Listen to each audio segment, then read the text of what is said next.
Nakalagay po kasi sa Administrative Order number 29 dated 2012, minanduhan mismo ang NAMRIA at ang DFA na mag-submit ng mapa at mga charts sa opisina ng UN Secretary General at inotify ang lahat ng international organizations katulad ng IHO. Ano po bang ibig sabihin nun? Alam po ba ito ni Senator Lacson, yung Administrative Order number 29? This is something between the chairman of the Foreign Relations Committee and the gentleman from Tarlac and Pampanga, Mr. President. Hindi po, tinatanong ko po kayo. No, I don't know Administrative Order number 29, Mr. Oh, hindi President. po ninyo alam, sasabihin ko sa inyo. I don't Ulitin need to ko. know, Mr. President. I'm not interested. Hindi po kayo interesado sa isang bagay na napaka-importante sa ating bansa? Hanggang ngayon, hindi ma-drawing ang West Philippine Sea. Hindi kayo interesado? Hindi po ako interesado sa sinasabi ninyo. Maring hindi po kayo interesado Kasi, sa sinasabi ko. no, Ngunit this ang sasabihin ko, interesado ang buong Pilipinas. Sapagkat ito, dito nakasalalay po kung sino nagsasabi ng totoo. So ayaw po ninyong malaman ng totoo, Ginoong Lacson? Kasi po,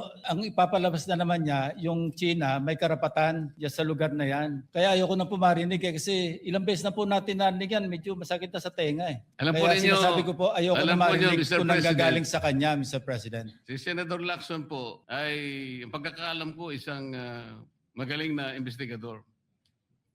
Eh ngayon po pala yung manghuhula na.